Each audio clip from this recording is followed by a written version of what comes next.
ये क्या है? ये क्या है? क्या है ये? और मैं आज मुजफ्फरनगर की इस क्रांति धारा से ये ऐलान करता हूं उन तमाम संविधान विरोधी ताकतों को कि जब तक भीम आर्मी है, आजाद समाज पार्टी है, हमारे नेता हैं, हमारे पदाधिकारी हैं, भीम आर्मी आजाद समाज पार्टी के कार्यकर्ता है, न संविधान की तरफ आंख उठाने देंगे, न संवैधानिक। पश्चिमी उत्तर प्रदेश के मुजफ्फरनगर जनपद में आज़ाद समाज पार्टी की रैली में अपने भाषण में सांसद चंद्रशेखर आज़ाद ने एक बड़ी घोषणा की है, जिसमें उन्होंने कहा है कि निजी क्षेत्र में SC/ST के लोगों को रिजर्वेशन मिलना चाहिए, जिसके लिए वे 1 जनवरी के बाद से निजी क्षेत्र में आरक्षण के लिए यात्रा निकालने का काम करेंगे। अपनी घोषणा में चंद्रशेखर आज़ाद ने कहा कि यात्रा के दौरान वे घर घर जाकर लोगों को जगाएंगे और कहेंगे कि पाल, प्रजापति, कश्यप, मौर्य, शाक्य, कुशवाहा, गुज्जर और जाट तमाम जातियों के लोगों को जिनको नौकरी नहीं मिली है उनको 18% प्राइवेट सेक्टर में नौकरी मिलेगी। इस बात का हम जनता को विश्वास दिलाएंगे। भाजपा पर निशाना साधते हुए चंद्रशेखर आज़ाद ने कहा कि मुजफ्फरनगर की क्रांतिकारी धरती को मैं कहना चाहता हूं कि हम भाईचारा बनाने में निकले हैं। यहां का भाईचारा खराब करके एक पार्टी लंबे समय से सत्ता में बैठी है, लेकिन हम उत्तर प्रदेश और केंद्र में भाईचारा बनाने निकले हैं। के जरिए एक वोट की चोरी न हो, नौजवानों की जिम्मेदारी है। 30,612 बूथ हैं आपके 14 जिलों में, 3 मंडल में 30,612 बूथ रक्षक, हमारे वोट रक्षक एक बूथ को संभालने का काम करना और खाद डाल के वोट की रक्षा करने का काम करना। मेरे लोगों, प्यारे साथियों, मैं आज यहाँ से घोषणा कर रहा हूँ, सरकारी नौकरियां खत्म हो रही है। मैं पार्लियामेंट में बिल लेके आया था कि निजी क्षेत्रों में SC/ST के लोगों को, पर SC/ST के लोगों को रिजर्वेशन मिलना चाहिए। मिलना चाहिए, नहीं मिलना चाहिए? मिलना चाहिए, नहीं मिलना चाहिए? मैं बताना चाहता हूं, 1 जनवरी के बाद निजी क्षेत्रों में आरक्षण के लिए हम लोग यात्रा निकालने का काम करेंगे। घर घर जाके लोगों को जगाएंगे कि पाल, प्रजापति, कश्यप, सैनी, मौर्य, शाक्य, कुशवाहा, बिंद, राजभर, केवट, मल्ला, यादव, गुर्जर, जाट, तमाम लोधी, प्रजापति, सेन, विश्वकर्मा, चमार, वाल्मीकि, पारसी, धोबी, कोरी, खटिक, तमाम लोगों के बच्चों को जिनको नौकरी नहीं मिली है उनको 98% प्राइवेट सेक्टर में नौकरी मिलेगी। इस बात का हम आपको विश्वास दिलाते हैं। मैं ये नहीं कहूंगा 2,000 रुपए मिलेंगे, 3,000 मिलेंगे। मैं आपको विश्वास दिलाता हूं, राजकाज बना लो, हर घर तक रोजगार 50,000 रुपए का पहुंचाने का काम करेंगे। आपको पूछने का काम करेंगे। आप ये बताओ, EVM से चुनाव होना चाहिए, बैलेट पेपर से बताओ? तो EVM को बंद करने के लिए भी हम लोग 1 जनवरी के बाद यात्रा निकालने का काम करेंगे। मेरी बात को आप याद रखिए। जिस तरह से SC/ST के भाइयों को ग्राम पंचायत से लेकर लोकसभा तक संसदीय प्रणाली में रिजर्वेशन मिलता है, हम अति पिछड़े वर्ग के लिए भी मांग करेंगे कि उनको भी विधानसभा और लोकसभा में रिजर्वेशन मिलने का काम करें। हमारे भाइयों को सीटें मिलेंगी और वो विधायक MP बनेंगे, हमें कोई दिक्कत नहीं होगी। हम लोग खुश हैं कि अति पिछड़े वर्ग के लोगों को विधानसभा में और लोकसभा में प्रतिनिधित्व मिले और पॉलिटिकल रिजर्वेशन उनको मिले। और कानून व्यवस्था अच्छी करने के लिए, इस अन्याय को रोकने के लिए हमें मजबूती से आवाज उठानी पड़ेगी। आज हालात क्या है? आज हालात ये है, कहीं बुलडोजर चलता है, कहीं मूछे रखने में मार देते हैं, कहीं घोड़ी पे बैठने में मार देते हैं। इस मुजफ्फरनगर की क्रांतिकारी धरती को तो कहना चाहता हूँ, भाईचारा बनाने निकले, यहाँ तो भाईचारा खराब करके एक पार्टी लंबे समय से सत्ता में बैठी है उत्तर प्रदेश और केंद्र में। भाईचारा बनाने निकले, आप चेक करा लो, पिछड़े दलित वर्ग की कोई ऐसी जाति नहीं मुसलमान की जो इस मंच पर ना हो या मेरे सामने ना हो।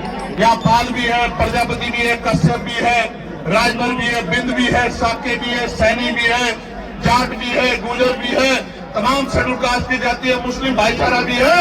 आप चेक करके देखो, अगर कोई जोड़ने निकला है तो आजाद समाज पार्टी वाले निकले हैं। मेरी बात को आप याद रखें। आज मुजफ्फरनगर में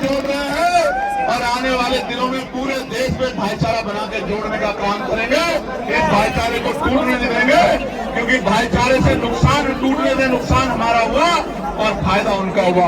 प्यारे साथियों, ठेकेदारी खत्म करके सबकी नौकरी दिलाने का काम करेंगे आजाद समाज पार्टी के लोग, अगर आप हिम्मत जुटाने का काम कर दोगे तो। काशीराम साहब कहते थे आरक्षण से लेंगे एसपीडीएम और वोट से लेंगे सीएम पीएम। बनाना चाहते हो नहीं चाहते हो बताओ। आपको याद है मीरापुर का उपचुनाव, मैं मुजफ्फरनगर के लोगों का ऋणी कर्ज है, मुजफ्फरनगर के लोगों का। उतारूंगा, मेरी बात को याद है, क्योंकि ये कार्यक्रम 3 मंडल का कार्यक्रम है। अगर आप सच में मुझसे प्यार करते हैं, सच में परिवर्तन करना चाहते हैं, सच में ताकत बढ़ाना चाहते हैं, तो चाहे एक टांग पे खड़े होना पड़े, अगले 40-45 मिनट इधर से उधर मत हटना, अपनी बात को सुनना। ये देख रहे हो, ये क्या है, ये क्या है, क्या है ये? और मैं आज मुजफ्फरनगर की क्रांति धारा से ये ऐलान करता हूँ उन तमाम संविधान विरोधी ताकतों को कि जब तक भीम आर्मी है, आजाद समाज पार्टी है, हमारे नेता है, हमारे पदाधिकारी है, भीम आर्मी आजाद समाज पार्टी के कार्यकर्ता है, न संविधान की तरफ आंख उठाने देंगे, न संवैधानिक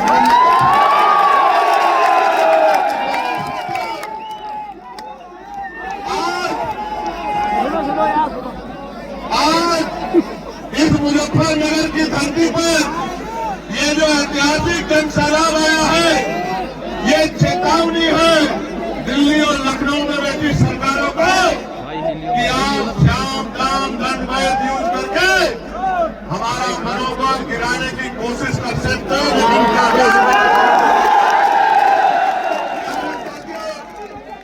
बहुत महत्वपूर्ण बात आपसे करनी है, बहुत महत्वपूर्ण।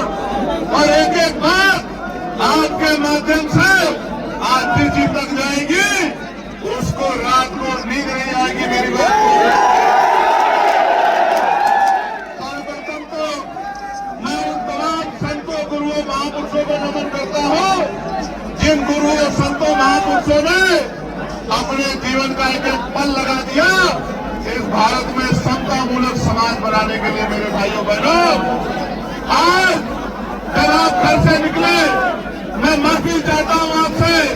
प्रशासन और पुलिस की गैर जिम्मेदारी की वजह से मैंने अपनी आंख से देखा 5-5, 6-8 किलोमीटर से चल के मेरी माओ को, मेरी बहनों को, मेरी बच्चियों को, मेरे बच्चों को, मेरे भाइयों को, मेरे बड़े बुजुर्गों को सड़कों पे अपनी एनर्जी को लगाना पड़ा। मैंने आपके दर्द को देखा, मैं जानता हूं।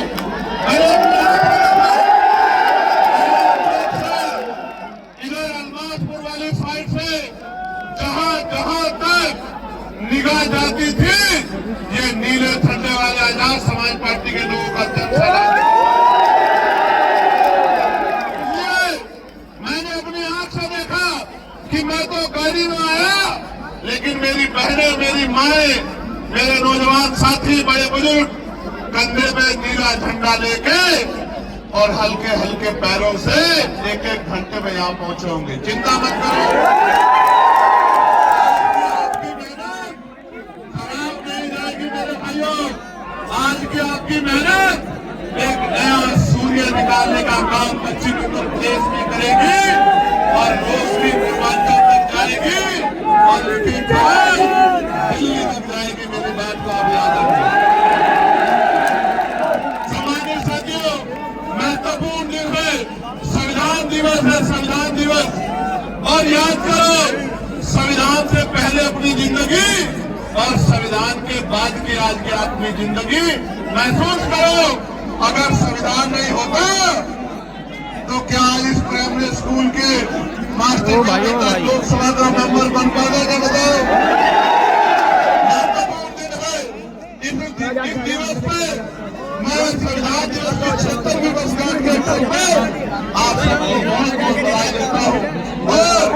मुजफ्फरनगर की क्रांतिकारी भूमिका संवैधानिक मूल्य बचाओ भाईचारा अपना अभियान के तहत संवैधानिक अधिकार बचाओ भाईचारा महारैली में आप लोग पहुंचे हैं और जितने कार्यकर्ता पदाधिकारियों ने जो इस मंच पर बैठे हमारे नेता जो नीचे वहां के वॉलंटियर बन के काम कर रहे हैं जो चुनाव पे खड़े होकर अपनी बसें निकलवा रहे हैं।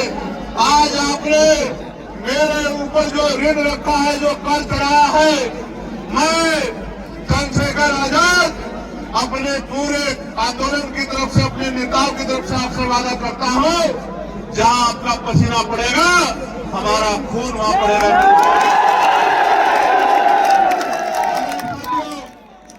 लोग रैली करते हैं बड़े बड़े साधन लगाते हैं और यहाँ तो आप अपने अपने साधनों से और एक एक पैसा जुटा के जिस तरह पहुंचे हैं ये बात स्पष्ट करती है कि जब भी देश के संविधान पे आप उठेगी अम्बेडकरवादी सबसे आगे खड़े होंगे।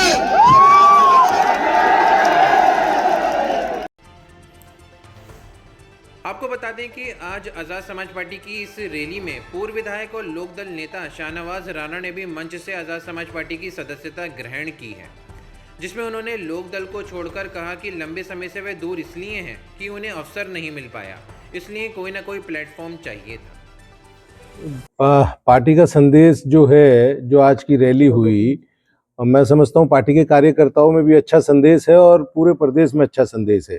जिस तरीके से आज भीड़ आपने देखी, एक सिर्फ 3 मंडलों की आज ये रैली थी और जिसमें ये मैदान आपने अब से पहले भी रैलियां देखी होंगी, कभी इतनी भीड़ इस मैदान में नहीं हुई जितनी भीड़ आज के इस प्रोग्राम में थी।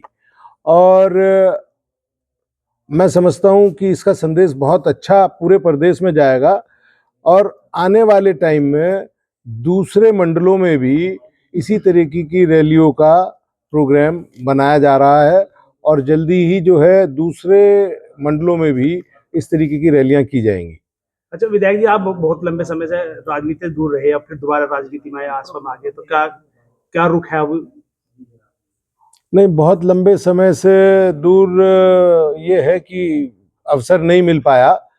अब इसीलिए जो है, क्योंकि कोई ना कोई प्लेटफॉर्म चाहिए था, तो असपा एक अच्छा प्लेटफॉर्म है, उभरती हुई पार्टी है, सर्व समाज के लोग इसमें जुड़ते जा रहे हैं। आज उसी का नतीजा था जो इतनी भीड़ हुई, लोग इसमें आस्था जता रहे हैं। नया दल है, नई पार्टी है, अच्छे ही सब लोग मेहनत कर रहे हैं। तो मैं समझता हूँ निश्चित तौर से जो है आने वाले समय में आज़ाद समाज पार्टी बहुत अच्छा परफॉर्मेंस करेगी। जो पंचायत चुनाव है, पंचायत चुनाव में जिस तरह देखने को मिल रहा है कि सभी सीटों पर, जितनी भी 40 सीट है, सभी सीटों पर कई उम्मीदवार टिकट मांग रहे, बाकी और पार्टियों में ऐसा देखने को नहीं मिल रहा। बिल्कुल आप ठीक कह रहे हैं। और अब से पहले भी जो पंचायत चुनाव हुए थे तो सभी जिलों में आज़ाद समाज पार्टी के बहुत अच्छे कैंडिडेट सब जीत के आए थे और हमें लग रहा है इस बार भी पिछली बार से मैं समझता हूँ अच्छा परफॉर्मेंस होगा और ज़्यादा से ज़्यादा लोग जीत के आएंगे। और आप बिल्कुल ठीक कह रहे हैं कि हर सीट पे काफ़ी जो है असपा का समर्थन लोग चाहते हैं। बसपा में रासपा में अंतर क्या है? जिस तरह राष्ट्रीय अध्यक्ष जो बहन जी है मंच पर अकेली रहती है और आज जो देखने को मिला तो मंच पर काफी भीड़, हर किसी को थोड़ा सा फर्क है असल में उस व्यवस्था में और इस व्यवस्था में। भाई बहन जी जो हैं उन्होंने भी बहुत संघर्ष किया और उनकी अपना एक सिस्टम था कि मंच कैसा रखना। इधर राष्ट्रीय अध्यक्ष जी हमारे चंद्रशेखर जी हैं, इनकी अपनी एक व्यवस्था है, तो थोड़ा सा अपनी अपनी विचारधाराओं में फ़र्क है। बाकी तो उसने भी बहुत अच्छा आपके सामने है सर, 2 बार 3 बार सरकारें बनाई और ये तो सिस्टम है, नए आते हैं पुराने जा रहे हैं, भाई ये तो कभी किसी का है कभी किसी का है। तो अब लोग इसमें आस्था जता रहे हैं और काफ़ी अच्छी तादाद में जो है लोग जुड़ भी रहे हैं पार्टी के साथ, वो सब आज आपने देखा ही है।